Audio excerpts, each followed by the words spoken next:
Hello दोस्तों, zebra classes में आपका फिर से एक बार स्वागत है।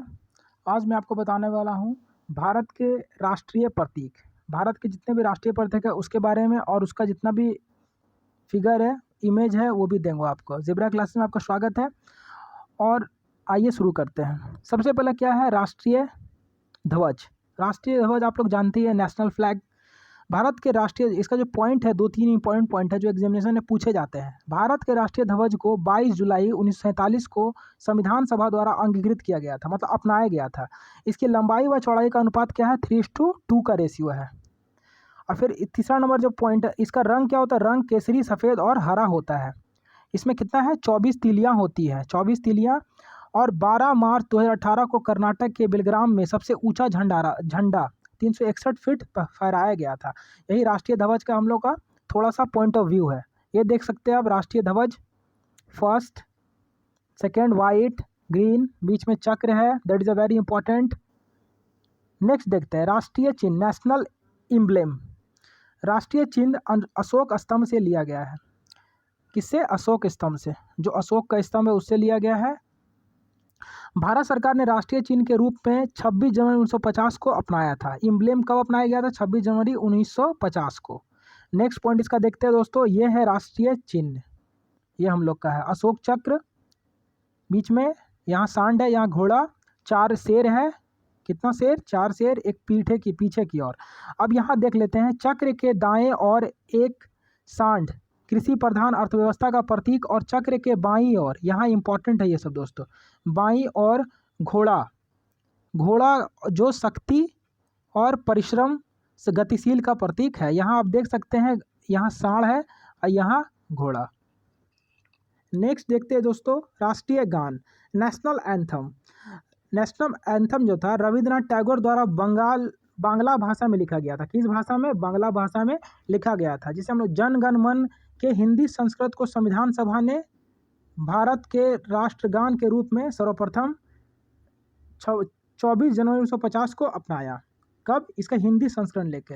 यह सर्वप्रथम 27 दिसंबर 1911 को भारतीय राष्ट्रीय कांग्रेस के 26वें अधिवेशन कलकत्ता में गाया गया था। यह पूछ सकता है कि भारत का पहला राष्ट्रीय गान, भारत का जन गण मन कब गाया गया था सर्वप्रथम? तो 27 सितंबर 1911 को।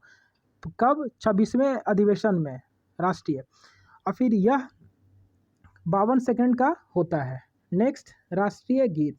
जैसे राष्ट्रीय गान होता है वैसे ही राष्ट्रीय गीत होता है, दोनों सेम होता है। वंदे मातरम की रचना बंकिम चंद्र चटर्जी ने की थी। वंदे मातरम राष्ट्रीय गीत है और जन गण मन राष्ट्रीय गान है। इसे जन गण मन के समान दर्जा प्राप्त है। इसे पहली बार 1896 में भारतीय राष्ट्रीय कांग्रेस के 12वें अधिवेशन कलकत्ता में गाया गया था। कब गाया गया था? 1896 में पहली बार। अब राष्ट्रीय पशु क्या होता है? National animal. बाघ भारत का राष्ट्रीय पशु है। इसका जो साइंटिफिक नेम होता है, मोस्ट इंपॉर्टेंट, एग्जामिनेशन में बहुत बार पूछ चुका है। साइंटिफिक नेम इसका जो होता है, साइंटिफिक नेम होता है पैंथीरा टाइग्रिस। इसका क्या होता है? पैंथीरा टाइग्रिस। नेक्स्ट, बाघ की घटती हुई संख्या को रोकने के लिए अप्रैल 1973 में बाघ परियोजना शुरू किया गया था। ये देखिए बाघ का फिगर है दोस्तों, आप इसे देख करके आनंद ले सकते हैं। अब राष्ट्रीय पक्षी, that is a very important for our nation. राष्ट्रीय पक्षी क्या है? बर्ड। राष्ट्रीय पक्षी क्या है? मयूर। मयूर, भारतीय मयूर भारत का राष्ट्रीय पक्षी है। यह यहाँ भारतीय प्रदीप में व्यापक रूप से पाया जाता है। यह क्या है? व्यापक रूप से पाया जाता है, चाहे नॉर्थ हो, ईस्ट हो, वेस्ट हो, साउथ हो, सब जगह पाया जाता है। अब राष्ट्रीय पुष्प क्या है? National flower. कमल राष्ट्रीय पुष्प है। इसका साइंटिफिक नेम क्या है? न्यूलम्बो न्यूसिफिरा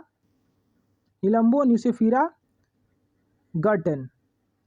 न्यूलम्बो न्यूसिफिरा गर्टन इसे कहते हैं। इसका साइंटिफिक नेम हमेशा पूछा जाता है दोस्तों, इसको बार बार आप देख लीजिएगा साइंटिफिक नेम। ये इसका राष्ट्रीय कमल, हम लोग कमल हो गया। अब इसमें एक नोट हम भी है, हरियाणा व कर्नाटक का भी राजकीय पशु क्या है? कमल है। नेक्स्ट, राष्ट्रीय वृक्ष, नेशनल ट्री, बरगद है। ये देख लिए दोस्तों, बहुत ही विशाल होता है। इसका साइंटिफिक नेम क्या है दोस्तों? Ficus benghalensis. बेंगल मतलब होता है बर्ग, बनाना मतलब होता है बर्ग, bengalensis, ficus bengalensis. Ficus bengalensis. अब राष्ट्रीय फल क्या है? नेशनल फ्रूट आम है। इसका साइंटिफिक नेम क्या है? मैंजिफेरा इंडिका। मैंजिफेरा इंडिका मोस्ट इंपॉर्टेंट है। सबका साइंटिफिक नेम आपको जानना बहुत ज़रूरी है दोस्तों, क्योंकि एग्जामिनेशन में बहुत बार पूछा जा चुका है। मैं इसका एग्जामिनेशन में पूछा हुआ क्वेश्चन भी आपको दे दूंगा। ये हो गया आम। नेक्स्ट राष्ट्रीय नदी, नेशनल रिवर तो सब जानते ही है, गंगा नदी। इसकी लंबाई 25 है। इसका उद्गम हिमालय में गंगोत्री हिमनद से होता है। यहाँ देख लीजिए गंगोत्री हिमनद से होता है, जहाँ इसे भागीरथी नाम से जाना जाता है। ये देख लीजिए गंगा। गंगा का समतल मैदान विश्व के सबसे उपजाऊ मैदान है। विश्व का सबसे ऊंचाऊ मैदान क्या है? गंगा का वो समतल मैदान। गंगा डॉल्फिन को 5 अक्टूबर 2009 को राष्ट्रीय जलीय जीव घोषित किया गया है।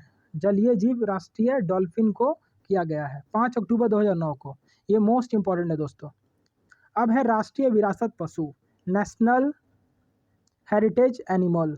वो नेशनल एनिमल था, ये हेरिटेज एनिमल।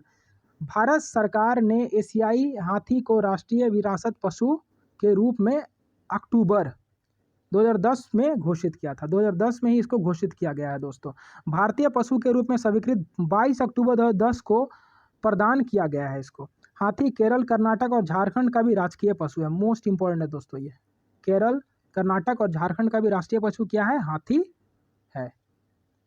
नेक्स्ट राष्ट्रीय मुद्रा, मोस्ट इंपॉर्टेंट दोस्तों ये भी।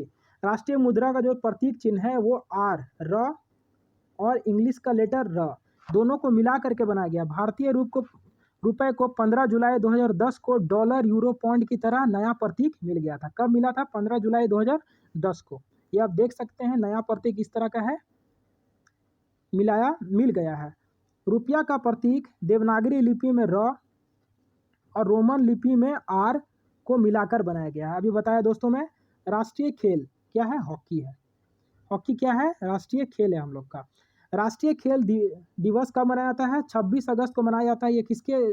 ध्यानचंद की जन्मदिन के अवसर पर मनाया जाता है। मेजर ध्यानचंद को हॉकी का जादूगर कहा जाता है, इसीलिए उन्हीं के जन्मदिन पर मनाया जाता है। ये देखिए हॉकी है दोस्तों। नेक्स्ट अशोक चक्र, संसदीय भाव चक्र जो होता है। अशोक चक्र आप लोग जानते ही है। अशोक चक्र के बारे में थोड़ा सा इसका पॉइंट ऑफ व्यू ले लिया जाए, क्या होता है। अशोक चक्र में आप लोग सब जानते हैं कितना होता है? 24 तिलियां होती है। 24 तिलियां होती है। दो तिलियों के बीच 15 डिग्री का कोण होता है। जितना भी दो तिली होता है 15 डिग्री का कोण होता है। तो 15 इंटू अगर 24 करिएगा तो 360 हो जाएगा। ये जेन्युइन सा क्वेश्चन है। 24 तिलियां 24 घंटे का प्रतीक है। यहाँ आप देख सकते हैं पहला क्या है? समय का, दूसरा आरोग्य, तीसरा शांति, चौथा शील, 5 त्याग, क्षमता, सेवा, मैत्री, प्रेम, बंधुत्व, 11वां संगठन, 12वां कल्याण, 13वां अधिकार है, 14 कर्तव्य है, 15 है सहकार्य, 16 न्याय, 17 नीति, 18 अर्थ, 18 क्या है? अर्थ है नियत। इस तरह से आप इसको देख सकते हैं दोस्तों। अगर मेरा वीडियो आपको समझाना अच्छा लगा हो, ये एग्जामिनेशन वाला के लिए भी इम्पोर्टेंट है और जो नहीं है भी उनको भी जाना ज़रूरी है, क्योंकि राष्ट्र का प्रतीक है, सभी को जाना ज़रूरी है। थैंक यू दोस्तों।